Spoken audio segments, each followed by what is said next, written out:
I'm about to say something some people won't like. America loves MLK as long as he stays in the past. We celebrate a sanitized, comfortable version of him.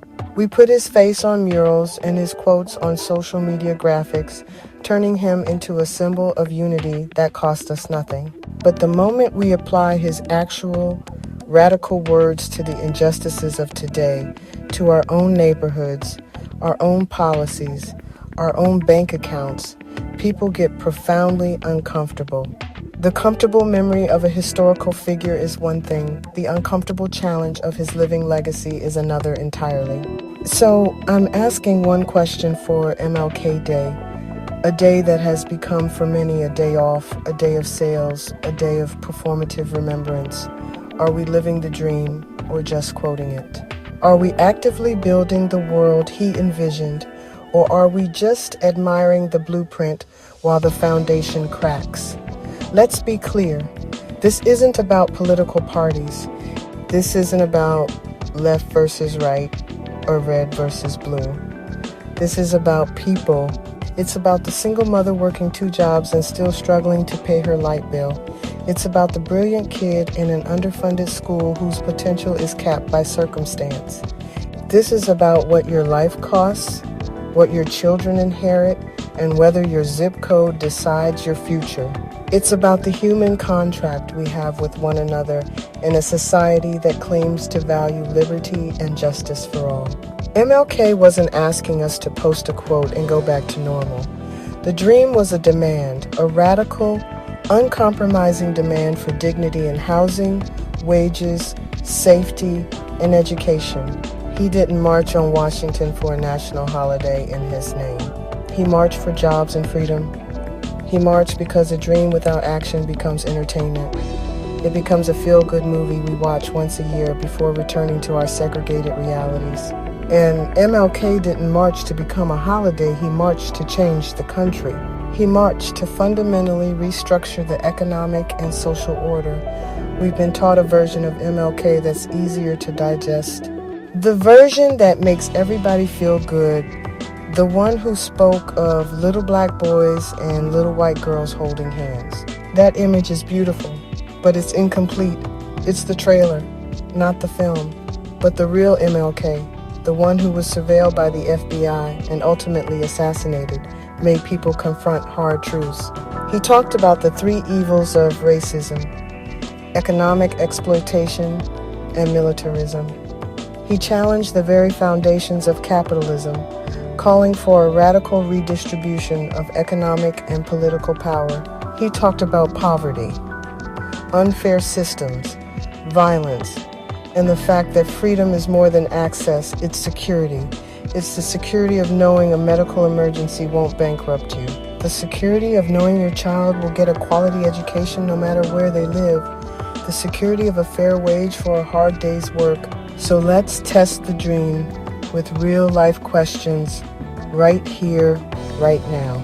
If you work full-time, 40 hours a week or more, can you afford a decent, safe apartment in your city without being rent-burdened?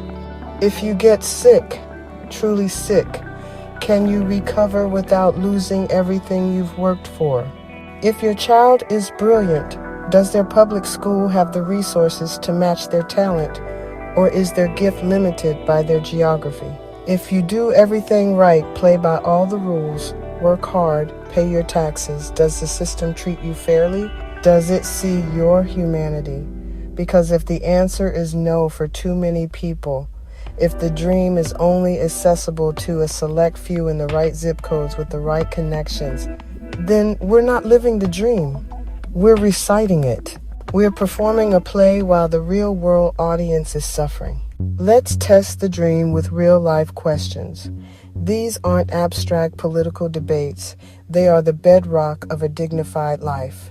Think about your own community, your own family, your own struggles and triumphs as we go through these. First, if you work a full-time job, a demanding 40-hour-a-week job, can you actually afford rent in a safe neighborhood without being perpetually one paycheck away from disaster? Can you build savings Or is every dollar already claimed before it even hits your account? Second, if you or a loved one gets sick, can you seek and receive the care you need and recover without losing everything you've worked for? Does a medical emergency have to mean a financial catastrophe, a choice between health and home? Third, if your child is brilliant, curious, and full of potential, does their school have the resources to match their talent? Are they given the tools, the teachers, and the environment to truly soar? Or is their potential capped by underfunded classrooms and outdated materials? And finally, the ultimate test of the promise we were all given. If you do everything right, if you follow the rules, work hard, pay your taxes, and contribute to your community, does the system treat you fairly? Does it see your effort and reward it with opportunity and justice? Because if the answer to these questions is no for too many people, for too many of our neighbors and fellow citizens, then we have to be honest with ourselves. We're not living the dream. We're reciting it. We're treating it like a historical document instead of a living, breathing mission that requires our constant effort. I'm Rondia, and this is From Chains to Change. On this channel, I don't just talk about history, I connect it to our present. I tell the stories that are often left in the margins, stories of survival against incredible odds, stories of building communities from the ground up, and stories about the ingenious, resilient, and powerful ways our communities had to organize just to create a baseline of safety and dignity for themselves. We explore how people forged paths to freedom and opportunity when the official roads were blocked. That's why, for me, MLK Day can't just be a performance. It can't be a day for empty platitudes and self-congratulatory posts that ignore the work still left to do. It should be a mirror, a day to look ourselves and our society squarely in the eye and ask if the reflection we see matches the values we claim to hold. A mirror shows us the truth, the progress, and the painful gaps that remain. So I want you to take that look in the mirror with me right now in the comments. I'm not looking for a debate. I'm looking for honest reflection. Answer this for me seriously.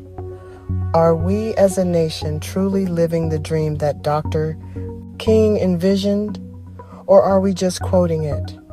Are we embodying its principles of justice and equality, or are we simply repeating the words because they make us feel good for a day? And to take it a step further, let's move from diagnosis to action. What's the one thing you believe would move us closer to making that dream a reality for everyone? I want you to pick one from this list and tell me why it's the most critical lever for change in your eyes. Is it affordable and dignified housing for all? Is it a living wage that allows people to thrive, not just survive? Is it equitable and fully funded education? Is it universal health care that isn't tied to employment? Or is it protecting and expanding voting access to ensure every voice is heard? Pick one and share your perspective. Your why is the most important part. If this conversation, if these questions made you feel a little uncomfortable, I want to say, good. That feeling is not something to run from. It's a signal. Discomfort is the friction that precedes movement. It's the space where complacency ends and real, meaningful change begins. We don't grow in comfort zones. We don't dismantle unjust systems by pretending they don't exist. So lean into that feeling, let it be a catalyst, and then take the next step. Share this video, but don't just share it with someone who you know usually only posts the quote. Share it with a friend, a family member, or a coworker and start a real conversation. Let's move beyond the performance of remembrance and start talking about the living part. Let's talk about what it takes to build a country that lives up to its own ideals, not just on one day in January, but every single day. To be a part of these essential conversations, Please subscribe to From Chains to Change. We are building a community here dedicated to understanding our past to reshape our future. Hit that notification bell so you don't miss our next episode, where we'll dive even deeper into these stories of struggle, resilience, and the ongoing fight for justice. Your voice is a vital part of this work. The dream isn't a relic of the past, it's a blueprint for the future. It's waiting for us to pick up the tools. Let's build it together.